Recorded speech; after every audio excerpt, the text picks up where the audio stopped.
अस्सलामुअलैकुम dear viewers, welcome to my YouTube channel learn English literature. जैसा कि हमारे चैनल का नेम है लर्न इंग्लिश लिटरेचर, तो यकीनन हम आपको इस चैनल में इंग्लिश लिटरेचर से रिलेटेड जितनी भी इंफॉर्मेशन है वो बताएंगे और इंग्लिश लिटरेचर के इस एकेडमिक सिलसिले में आप जो कुछ भी पढ़ेंगे वो सब कुछ हम आपको इस चैनल में अपनी वीडियोस के थ्रू सिखाएंगे। बिफोर स्टार्टिंग मैं आप सब लोगों से कहना चाहती हूँ कि हम में से बहुत से स्टूडेंट्स जो अभी रिसेंटली इंटरमीडिएट पास करके अपने लिए बीएस इंग्लिश या बीएस किसी भी फील्ड में बीएस करना चाह रहे हैं, नेक्स्ट अपनी स्टडीज को कंटिन्यू करना चाह रहे हैं, अगर वो बीएस इंग्लिश की तरफ जा रहे हैं तो उनको ये वीडियोस ज़रूर उनके लिए ये हेल्पफुल होगी, क्योंकि इसमें बहुत से स्टूडेंट्स जो अपने लिए बीएस इंग्लिश को चूज़ तो करते हैं, लेकिन चूज़ करने से पहले उनके माइंड में बहुत से क्वेश्चंस होते हैं इंग्लिश लिटरेचर से रिलेटेड। तो जब तक वो आंसर्स उनको मिल ना जाए वो सेटिस्फाई नहीं होते। वीडियो में हम आपको जितने भी आपके माइंड के अंदर कुछ क्वेश्चंस हैं उनसे रिलेटेड आपको थोड़ी इन्फॉर्मेशन देंगे, उनके आंसर्स देने की पूरी कोशिश करेंगे। हो सकता है ये आपको पूरा जो है आपके लिए फ़ायदेमंद हो आपकी इस डिग्री को चूज़ करने के लिए। ठीक है, तो स्टार्ट करते हैं आज की इस वीडियो के कंटेंट की। इसमें सबसे पहला हमारा क्वेश्चन है व्हाट इज़ लिटरेचर। जैसा कि हमारे चैनल का नेम हमने आपको बताया था लर्न इंग्लिश लिटरेचर, तो हम आपको इसकी बेस से ही समझाना स्टार्ट करेंगे कि बेसिकली लिटरेचर क्या होता है। ठीक है, व्हाट इज़ लिटरेचर, ये इसका फर्स्ट क्वेश्चन है, तो इसके बारे में बताएंगे। देन है व्हाट इज़ इंग्लिश लिटरेचर, और फिर उसके बाद स्कोप ऑफ इंग्लिश लिटरेचर के बारे में हम आपको बताएंगे। Then what skills will I develop while studying English literature. अच्छा, ये चीज़ होती है बहुत से स्टूडेंट्स जो है इंग्लिश लिटरेचर या बीएस इंग्लिश को अपने लिए चूज़ कर लेते हैं, तो उसके बाद वो ये चीज़ फाइंड कर रहे होते हैं, या फिर अभी स्टार्ट करने से पहले ही उनके अंदर ये क्यूरियोसिटी होती है कि अच्छा भाई बीएस इंग्लिश चूज़ तो कर लिया, स्टडी भी कर रहे हैं, तो इसको करने से हमारे अंदर क्या क्या कैपेबिलिटीज़ आ जाएंगी और क्या क्या स्किल्स हमारे अंदर डेवलप होंगी ना, तो वो इस क्वेश्चन का आंसर हम आपको बताएंगे। देन हमारा नेक्स्ट क्वेश्चन है what are the opportunities for further study और specialisation within English literature.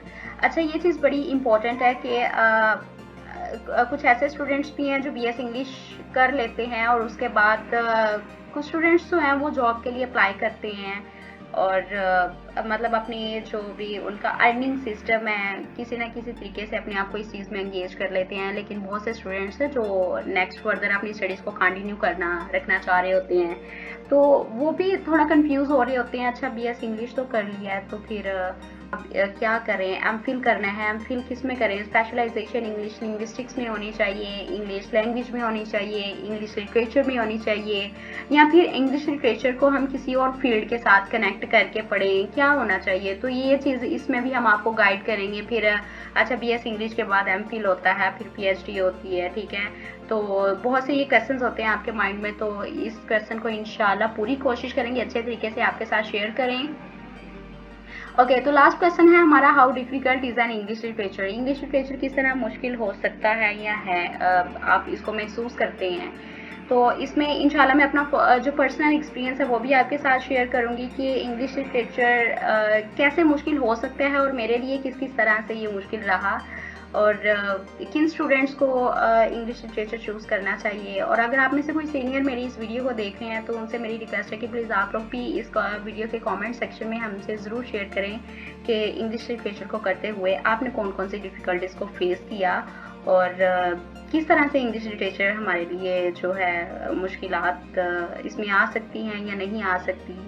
What जो भी आप इस बारे में सोचते हैं प्लीज़ हमें कमेंट सेक्शन में ज़रूर बताइएगा। तो हमारा first question what is literature. आप बीएस इंग्लिश लिटरेचर की डिग्री कर रहे हैं, ठीक है, तो उसके अंदर सबसे पहले जो बेसिक चीज़ है कि लिटरेचर का पता होना चाहिए आपको लिटरेचर होता क्या है। ठीक है, तो आइए हम इसको डिस्कस करेंगे।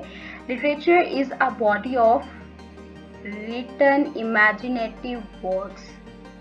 ध्यान से, गौर से, बड़े आराम से, फ्रेश होके इसको दोबारा से पढ़ना है। ठीक है, बड़े तहम्मुल से सुनना है इसको। Literature is a body of written imaginative works that uses language, ठीक है, to express ideas, emotions, stories in a creative and imaginative way. अब आपने दोबारा इसको गौर से सुनना है। लिटरेचर क्या है। आप अपनी रोजमर्रा लाइफ में अपने सराउंडिंग्स में कनेक्ट बहुत से लोगों से, अपने पेरेंट्स से, अपने रिलेटिव से, फैमिली मेम्बर्स से, अपने फ्रेंड्स से, अपने क्लास फेलोज से बहुत सी बातें करते हैं। और कुछ स्टूडेंट्स ऐसे भी होते हैं जो अपनी डेली की जो भी एक्टिविटीज़ उनकी लाइफ में डेली बेस पे होती है, तो रात को वो उसे अपनी डायरी के अंदर नोट आउट डाउन करते हैं और एक स्टोरी की तरह उसको लिखते रहते हैं, ठीक है। तो ये बेसिकली बहुत सिंपल सी चीज़ें होती हैं जो हमारा किसी के साथ कम्युनिकेट करना या कुछ भी हम लिखते रहते हैं, ठीक है। ये बहुत एक सिंपल सी राइटिंग होती है, रिटन वर्क्स होते हैं सिंपल। अब इमेजिनेटिव रिटन वर्क्स क्या होते हैं, ठीक है। इसके अंदर लिटरेचर को किसी भी रिटन वर्क को आप लिटरेचर के अंदर कैसे कंसीडर करेंगे कि ये एक लिटरेरी वर्क है, कैसे आप उसको रिकॉग्नाइज करेंगे। सबसे पहले तो लिटरेचर जब भी लिखा जाता है उसके लिए एक स्पेसिफिक मीडियम, जो एक specific language, tool of language use होती है। अगर आप पाकिस्तान में हैं तो वो पाकिस्तानी लिटरेचर कहलाएगा, अगर आप इंडिया में हैं तो वो इंडियन लिटरेचर कहलाएगा, हिंदी लैंग्वेज यूज करते हैं, ठीक है। तो जो भी लोग जिस एरिया में रहते हैं, जो भी उनकी नेटिव लैंग्वेज होती है, उस लैंग्वेज के अंदर जो भी वो अपने क्या करते हैं, आइडियाज को एक्सप्रेस करते हैं, इमोशंस को एक्सप्रेस करते हैं या फिर स्टोरी लिखते हैं, ठीक है, एक लैंग्वेज को यूज करते हुए। तो अब वो हमारा लिटरेरी वर्क कहलाता है। अब इसके अंदर इमेजिनेटिव चीज़ें क्या होती हैं, लिटरेरी कैसे कि लिटरेचर के अंदर जिस तरह अगर आप पोइट्री करते हैं तो एक शेर होता है, वो 2 लाइंस का होता है, ठीक है। तो उसके एंड पे आप देखें कि सेम साउंड्स आ रही होती है, दोनों लाइन के एंड पे सेम साउंड्स आ रही होती हैं, ठीक है। और समटाइम दोनों लाइंस के एंड पे सेम वर्ड्स यूज हो रहे होते हैं, तो दोनों का आपस में बहुत अच्छा एक कनेक्शन बन रहा होता है, फर्स्ट लाइन का दूसरी लाइन के साथ, ठीक है। तो ये एक लिटरेरी टेक्निक होती है। जब एक आर्टिस्टिक बंदा जो होता है ना, जो लिटरेचर के अंदर जिसको लिटरेरी पर्सन कहते हैं, जो राइटिंग करता है, वो जब इन सारे टूल्स टेक्निक्स को यूज करते हुए अपनी राइटिंग करता है, कोई स्टोरी लिखता है, कोई नॉवल लिखता है, कोई ड्रामा लिखता है, तो उसको हम लिटरेचर के जुमरे में कंसीडर करते हैं, ठीक है। तो अब आपको अच्छे से समझ आ गई होगी कि लिटरेचर होता क्या है। किसी भी आम लिखी हुई राइटिंग को हम लिटरेचर नहीं कहते।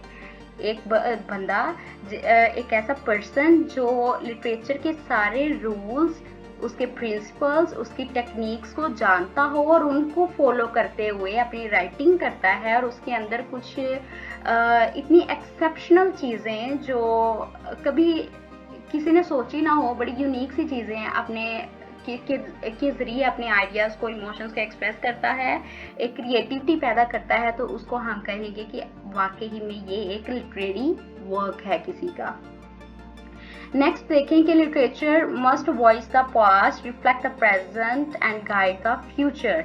अच्छा, जब भी आप लिटरेचर लिख रहे होते हो या पढ़ रहे होते हो तो उसके अंदर ये चीज़ों को ज़रूर उसके अंदर से सर्च करने की कोशिश किया करें कि लिटरेचर के अंदर क्या पास्ट की कोई चीज़ हाईलाइट हो रही है, या ये हमारे प्रेजेंट में भी ये चीज़ मौजूद है, उसकी अक्कासी कर रहा है ये वर्क जो लिखा हुआ है, और क्या ये हमें फ्यूचर के बारे में गाइड भी कर रहा है। तो लिटरेचर के अंदर आई थिंक ये चीज़ मस्ट होनी चाहिए। जब भी अगर आप लोग लिखते हो या आप लोग अगर किसी का भी जो लिखा हुआ है, कोई भी रिटन वर्क है, आप पढ़ रहे हो, लिख रहे हो, तो प्लीज़ इस चीज़ को ज़रूर फॉलो किया करें। ये बहुत अच्छी चीज़ है कि लिटरेचर के अंदर इन तीनों चीज़ों की आपको ना नज़र आनी चाहिए, ये पास्ट, प्रेजेंट और फ्यूचर के हवाले से, ठीक है।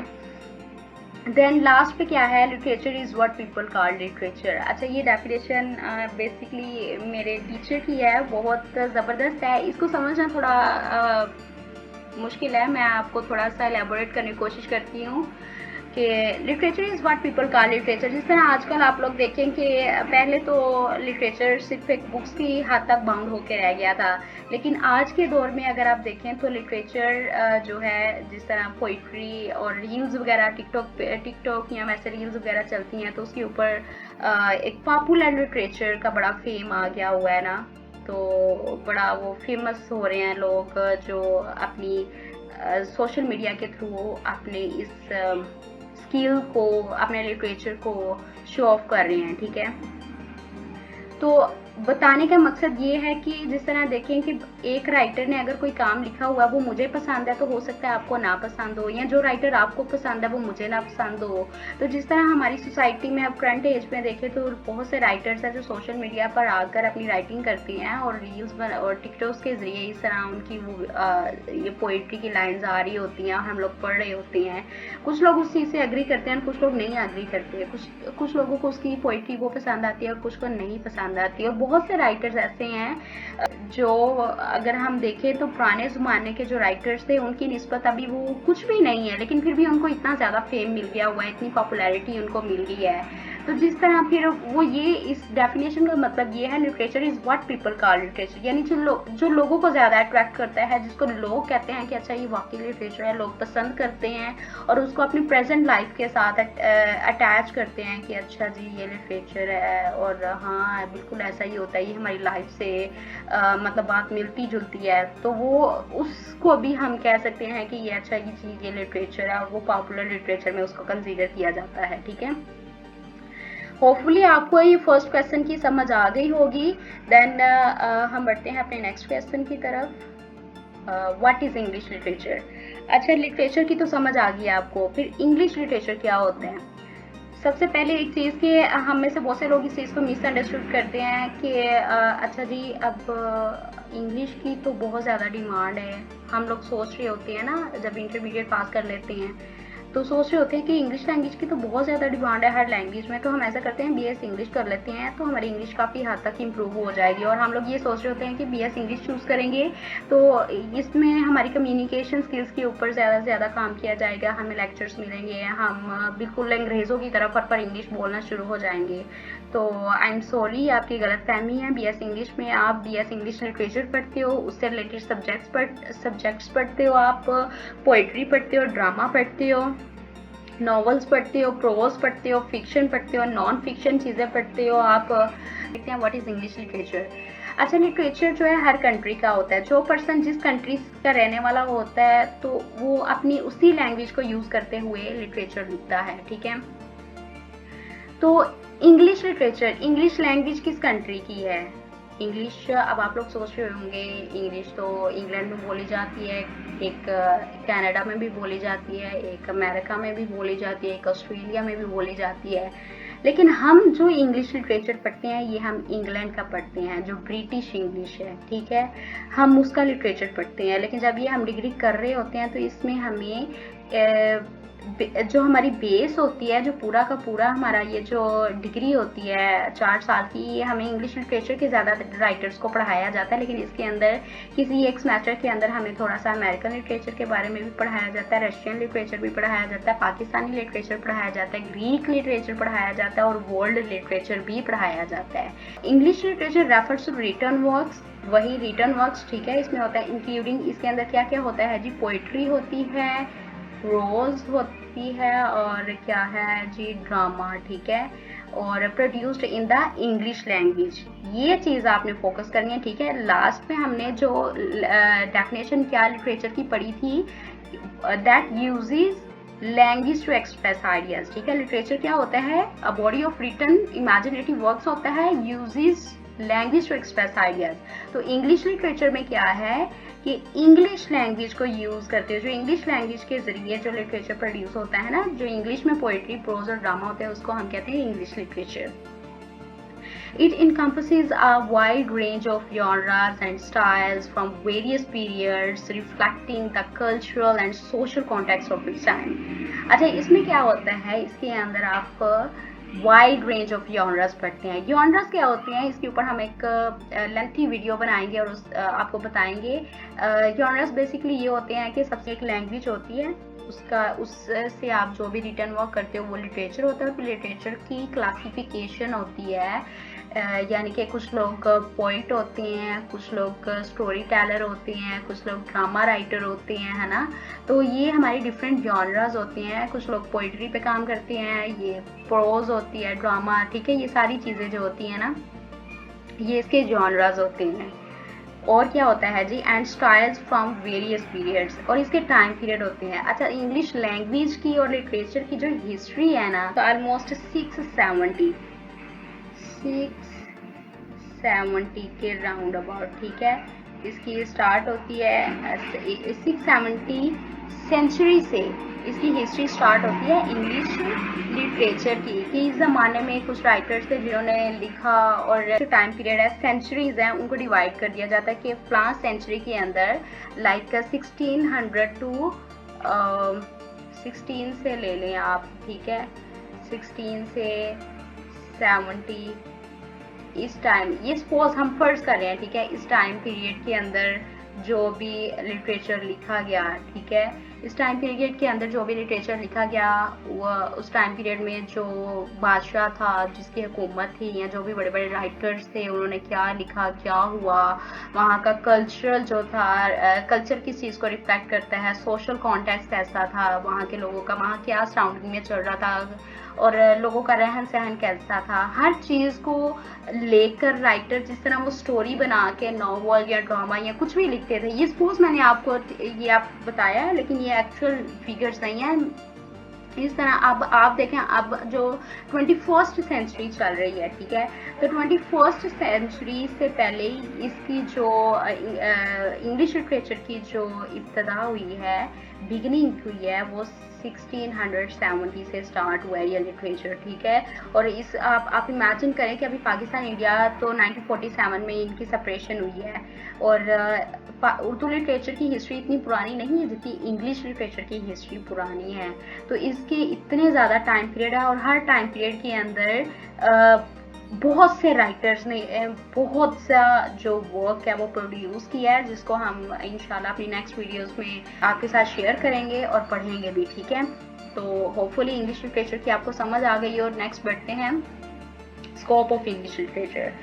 अच्छा जी, स्कोप ऑफ इंग्लिश लिटरेचर ये है कि आप किन किन फील्ड्स में काम कर सकते हैं इंग्लिश लिटरेचर की डिग्री कर लेने के बाद।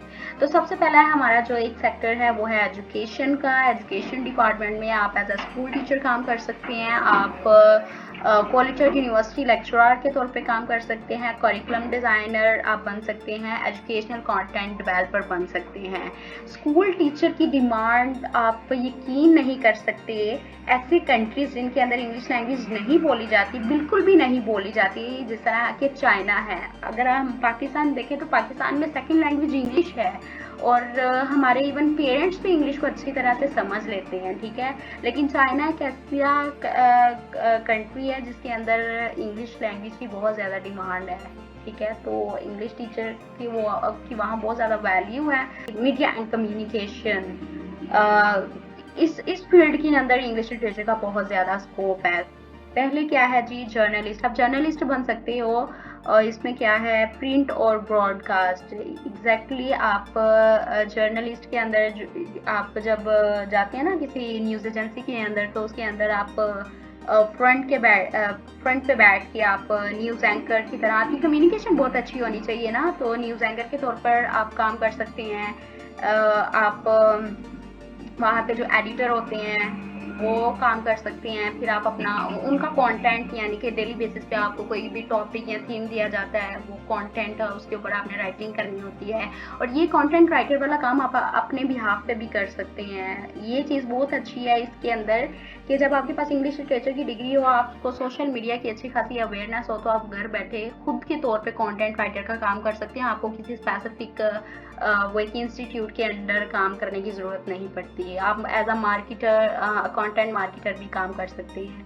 फिर आप सोशल मीडिया स्ट्रैटेजिस्ट जी ये बन सकते हैं, पब्लिक रिलेशन स्पेशलिस्ट जी ये भी बन सकते हैं। और हाँ जी, सबसे बड़ी चीज़, अगर तो आपको बहुत अच्छी और हाई पोस्ट पे जाना है तो फिर आपको मुकाबले का इम्तिहान पास करना होगा, CSS PMS के पेपर्स देने पड़ेंगे। ये क्या होता है, सिविल सर्विस एंड गवर्नमेंट, ठीक है। इसके लिए आपको पता है CSS के जब लोग पेपर्स देते हैं तो उसके अंदर लोग इंग्लिश के सब्जेक्ट की वजह से रह जाते हैं। ये क्या होता है कि इंग्लिश जो वैसे तो आप CSS कोई भी बंदा कर सकता है, मतलब किसी भी फील्ड से बिलोंग करता है जो है, वो इंग्लिश लिटरेचर के जो स्टूडेंट है ना, उनके लिए ये चीज़ होती है कि उन्होंने 4 साल अपनी इस डिग्री के अंदर इन्वेस्ट किए होते हैं। तो उनके लिए उनकी जो चारों स्किल्स होती हैं ना, रीडिंग, स्पीकिंग, लिसनिंग और राइटिंग, इसके ऊपर उनको काफ़ी अच्छी उनकी कमांड होती है, और उनके लिए इस पेपर को टैकल करना काफ़ी इजी होता है एज कम्पेयर टू अदर्स, ठीक है। तो वो लोग जो है फिर आप क्या इसमें positions with in the foreign services, आप फॉरेन एम्बेसडर बन सकते हैं, ठीक है। तो ये आपको जॉब्स मिल सकती हैं। फिर information groups and administrative services, जिस तरह ब्यूरोक्रेट्स होते हैं हमारी कंट्री के अंदर, डिप्टी कमिश्नर, असिस्टेंट कमिश्नर, इस तरह की जॉब्स आपको मिल जाती हैं। वो आपको CSS का पेपर पास करना पड़ता है। फिर पॉलिसी एंड कम्युनिकेशन रोल्स, जी आप जिस तरह वो होता है ना ट्रांसलेटर होते हैं, या किसी भी इंस्टीट्यूट के अंदर वो लोग लाइक अगर कोई बंदा बिजनेसमैन है या उसका कोई ऑर्गेनाइजेशन है, तो वो लोग आपको जिस तरह वो कम्युनिकेशन एक्सपर्ट होते हैं ना, आपको साथ लेके जाते हैं, जी आप हमारी कंपनी के बिहाफ पर बोलें, इसकी थोड़ी तारीफ करें, एडवर्टीजमेंट करें, तो ये इस तरह भी चलता है, ठीक है। तो कॉर्पोरेट सेक्टर्स के अंदर है जी बिजनेस कम्युनिकेशन स्पेशलिस्ट, ये जो मैंने अभी आपको बात बताई है कि बिजनेस कम्युनिकेशन, बिजनेस के अंदर लोगों ने कम्युनिकेशन जो स्पेशलिस्ट होते हैं उनको रखा होता है अपने बिजनेस की गो थ्रू के लिए, कि उसको लोगों तक ज़्यादा से ज़्यादा किस तरह अच्छी तरह से कम्युनिकेट करने के लिए बंदे रखे हुए होते हैं। इस तरह हमारे कॉलेज और इंस्टीट्यूट्स, ये जो यूनिवर्सिटी स्कूल्स वगैरह होते हैं ना, यहाँ पे भी जिस तरह ये नीचे देखिए ह्यूमन रिसोर्स मैनेजमेंट, ये लोग रखे होते हैं इन्होंने, HR के, जिस तरह एडमिशन ऑफिस के अंदर वो बैठे होते हैं ना लोग, और किस तरह आपको शिकंजे में लेने की कोशिश करते हैं, हर बात आपसे मनवाते हैं, नहीं भाई इतनी फीस कम नहीं हो सकती, ये वो वैसे, ठीक है। तो वो कम्युनिकेशन एक्सपर्ट लोग उन्होंने वहाँ पे रखे होते हैं जो आपकी हर बात का जवाब आपको दे सकें और अच्छे तरीके से आपके साथ कम्युनिकेट कर सकें।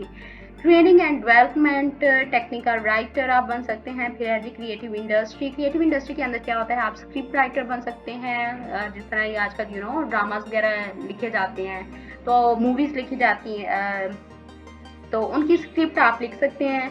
आप नॉवलिस्ट बन सकते हैं, पोइट और प्ले राइट बन सकते हैं, लेकिन इसके लिए क्या है, offer requires additional artistic development, इसके लिए आपको जी बहुत ज़्यादा प्रोफेशनल होना पड़ता है। इस चीज़ के लिए आपके अंदर बहुत ज़्यादा हाई क्वालिटी स्किल्स होनी चाहिए। आपकी राइटिंग स्किल्स तो ऑब्वियसली बहुत अच्छी होनी चाहिए, आपको लिटरेरी टेक्निक्स सारी की सारी अच्छी से आनी चाहिए, तो फिर आप इस चीज़ को टैकल कर सकते हैं। और आप एज ए ट्रांसलेटर भी काम कर सकते हैं। एज ए ट्रांसलेटर आपको हर जगह जॉब मिल सकती है। जो बंदा जिस तरह हमारी कंट्री के अंदर जो टूरिस्ट आते हैं और उनकी लैंग्वेज, हम तो यहाँ उर्दू स्पीकर्स हैं, तो अगर अंग्रेज़ बाहर से आ रहे हैं इधर घूमने फिरने, तो ये ऑनलाइन भी वैसे ही काम चलता है, लेकिन वैसे आप कुछ एजेंसीज हैं उनके थ्रू भी काम कर सकते हैं। तो वो जो फिर यहाँ पे विजिटर्स आते हैं, आप उनको फिर अपने कंट्रीज़ की जो भी इंफॉर्मेशन देते हो, तो एज अ ट्रांसलेटर वहाँ आपको जॉब मिल सकती है। और भी बहुत से मतलब सेक्टर्स हैं जिनमें आप एज अ ट्रांसलेटर काम कर सकते हैं। तो नेक्स्ट है What skills will I develop while studying English literature?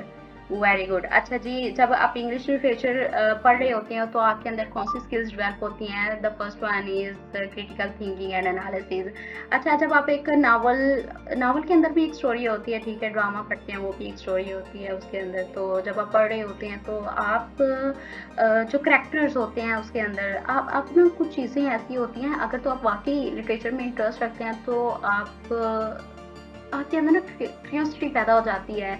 अच्छा, ये करेक्टर है, ये करेक्टर का ये बिहेवियर था, इस करेक्टर ने ऐसा क्यों किया, अच्छा इसके अंदर क्या थीम्स हैं, अच्छा राइटर ने ये लिखा है, या उस टाइम पीरियड के अंदर क्या हुआ होगा, ये राइटर की अपनी लाइफ में ये सच में हुआ होगा।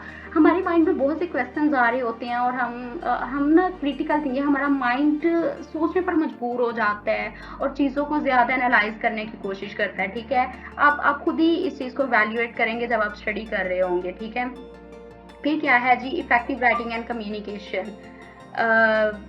इफेक्टिव राइटिंग, जी हाँ जी, आपकी communication, speaking and writing skills मैंने आपको वैसे भी ऑलरेडी बताया कि इसके अंदर काफ़ी इंप्रूवमेंट हो जाती है। रिसर्च एंड इन्वेस्टिगेशन, जी आप जब आपका सेमेस्टर कंप्लीट हो जाता है, डिग्री कंप्लीट हो जाती है, तो इसके एंड पे आपको एक थीसिस दिया जाता है, रिसर्च वर्क दिया जाता है, तो आप उस पर काम करते हैं, तो आपकी ये चीज़ें भी जो है ना काफ़ी हद तक इम्प्रूव हो जाती हैं। देन है जी creative thinking and problem solving. Creative thinking and problem solving, वही चीज़ क्रिएटिव थिंकिंग या क्रिटिकल थिंकिंग, ठीक है, आपके अंदर क्रिएटिविटी बिल्ड हो जाती है और आप ज़्यादा से ज़्यादा न्यू आइडियाज़ क्रिएट करते रहते हैं और प्रॉब्लम्स जो आपको फेस करनी पड़ती हैं इस चीज़ में जो भी आप पढ़ रहे होते हो, आप उस ना अपने टीचर से या क्लास फेलो से, फिर जो वो ग्रुप डिस्कशंस होते हैं ना, आप मिलकर काम करते हो टीम वर्क, तो फिर आप कोशिश करते हो कि इस चीज़ को सॉल्व कर सकें जो भी आपको मुश्किल आ रही होती है। Then empathy and understanding of different perspectives, हाँ, आप डिफरेंट पर्सपेक्टिव्स के ऊपर सोचना शुरू कर देते हो। आपको मैंने पहले भी बताया था कि आप अपने आप में जब आप इंटरमीडिएट के स्टूडेंट थे और जब आपने BS इंग्लिश कर लिया है तब के टाइम पीरियड में आप इस चीज़ पे फोकस कीजिएगा कि आपके अंदर, आपकी सोच के अंदर, आपकी परसेप्शन में बहुत ज़्यादा चेंज आ जाएगा, ठीक है। फिर है जी contextual knowledge and historical awareness. Exactly, जब आप इंग्लिश लिटरेचर पढ़ रहे होते हो तो आप इंग्लैंड की हिस्ट्री को भी सर्च करते हो, आप अमेरिकन लिटरेचर पढ़ते हो तो अमेरिका की हिस्ट्री आपके सामने आ जाती है, आप पाकिस्तान लिटरेचर पढ़ते हो तो आपको सब कॉन्टिनेंट इंडिया पाकिस्तान की पार्टीशंस के ऊपर बहुत सी स्टोरीज, नॉवेल्स मिलेंगे, तो आप उसकी हिस्ट्री को जान लेते हो, आपको कॉन्टेक्चुअल बैकग्राउंड समझ में आ जाता है। तो ये चीज़ मुझे स्पेशली इसकी जो स्पेशली इंग्लिश लिटरेचर की चीज़ अच्छी लगती है कि मुझे बहुत चीज़ें, जिस तरह मुझे अमेरिका का नहीं पता था, अमेरिकन हिस्ट्री के बारे में नहीं पता था, अमेरिका को किसने डिस्कवर किया और अमेरिका के साथ क्या क्या हुआ और इतनी जल्दी इसने प्रोग्रेस कैसे कर ली, तो मुझे बड़ा ये चीज़ इसमें इंटरेस्ट पैदा हुआ कि ठीक है भाई कि हमने इतना ज़्यादा जो लिटरेचर तो पढ़ा है, साथ में हिस्ट्री भी पढ़ी है, तो ये हमारे नॉलेज में बहुत इजाफा हुआ है इस चीज़ का। फिर है जी ओरल कम्युनिकेशन एंड प्रेजेंटेशन आपको करनी आ जाती है, collaboration and team work, obviously जब आप काम करते हैं तो ये चीज़ आपके अंदर इन्हांस हो जाती है और अडेप्टेबिलिटी एंड फ्लेक्सिबिलिटी क्रिएट हो जाती है। Next, what are the opportunities for further study और specialisation within English literature. बहुत से स्टूडेंट्स BS इंग्लिश कर लेते हैं लेकिन कंफ्यूज हैं कि नेक्स्ट अब MS या MPhil करना है तो किस में किया जाए, तो अभी हम आपको बताने लगे हैं। तो ये है जी फर्स्ट इंग्लिश लिंग्विस्टिक्स, आप अपना MPhil जो है इंग्लिश लिंग्विस्टिक्स में कर सकते हैं। अच्छा, होता क्या है कि BS इंग्लिश जब आप कर रहे होते हैं ना, बहुत सी यूनिवर्सिटीज़ आपको ऑप्शंस देती हैं कि आप BS इंग्लिश में फर्स्ट 5-6 सेमेस्टर आप पढ़ लेते हो, लास्ट में जो 7-8 सेमेस्टर होते हैं उसमें आपको बताते हैं कि भाई आपने अपनी स्पेशलाइजेशन किस चीज़ में करनी है, इंग्लिश लिंग्विस्टिक्स में करनी है या इंग्लिश लिटरेचर में।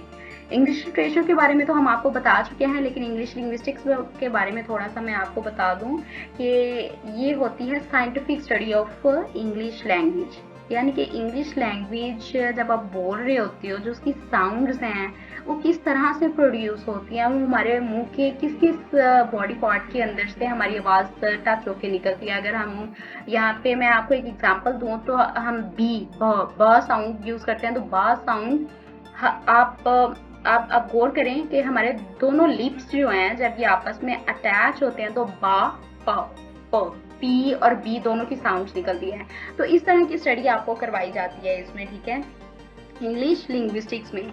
और फिर आप देख लें कि आपको जब आप BS अपना कर लेते हैं, कुछ लोगों ने BS इंग्लिश लिटरेचर किया होता है तो कुछ ने BS इंग्लिश लिंग्विस्टिक्स किया होता है, तो फिर आप अपनी फील्ड को मद्देनज़र रखते हुए अपने लिए सिलेक्शन करते हैं कि आपको MPhil इंग्लिश लिंग्विस्टिक्स में जाना है या फिर MPhil इंग्लिश लिटरेचर में। उसके बाद ये, अच्छा ये थोड़ा सा इसमें एक वर्ड मिस्टेक हो गई है, यहाँ पे लिखा था इंग्लिश लैंग्वेज एंड कम्युनिकेशन, आप MPhil कर सकते हो इंग्लिश लैंग्वेज एंड कम्युनिकेशन में, अप्लाइड लिंग्विस्टिक्स में, फिर associate degree programme in English. अच्छा, ये क्या होता है, इसके अंदर होता है कि आप MPhil करते हो जिसमें इंग्लिश लिटरेचर और लिंग्विस्टिक्स दोनों को मिक्स करके स्टडी की जाती है, ठीक है। फिर आपकी PhD आ जाती है, वो भी आप इंग्लिश लिंग्विस्टिक्स या इंग्लिश लिटरेचर में करते हो और एक थीसिस वर्क करते हो, इसके अंदर आप काफ़ी किसी दूसरी फील्ड को साथ अटैच करके। तो ये है, इसमें है specialisation in specific period, genres और क्रिटिकल थ्योरीज। हाँ, जब आप लोग PhD करते हैं ना, थीसिस कर रहे होते हैं, तो फिर आप स्पेशलाइजेशन करते हो किसके अंदर, जिस तरह हमने आपको बताया था कि इसकी हिस्ट्री 1670 से स्टार्ट हुई है इंग्लिश लिटरेचर की, तो अभी आज के दौर में है 21st सेंचुरी। तो इसके जितने भी पीरियड्स हैं, आप किसी एक स्पेसिफिक पीरियड के ऊपर जो है ना अपनी कर सकते हो स्पेशलाइजेशन, या फिर एक स्पेशल जॉनरा, वो कोई एक पोइट्री पे कर सकते हो, आप ड्रामा पे, नॉवेल्स पे, जो भी मतलब जिस फील्ड में आपको लगता है कि आप ज़्यादा खुद को जो एक्सप्लेन कर सकती हो, आप अपना ज़्यादा जो आपकी फेवरेट है और आप दिल से कर सकते हो उसको, ठीक है। फिर क्या क्रिटिकल थेरीज आ जाती हैं, ये भी जब आप पढ़ोगे तो उसमें आपको पता चलेगा कि क्रिटिकल थेरीज क्या होती हैं, ठीक है। ये भी आपको पढ़ाई जाती है क्रिटिकल थेरीज।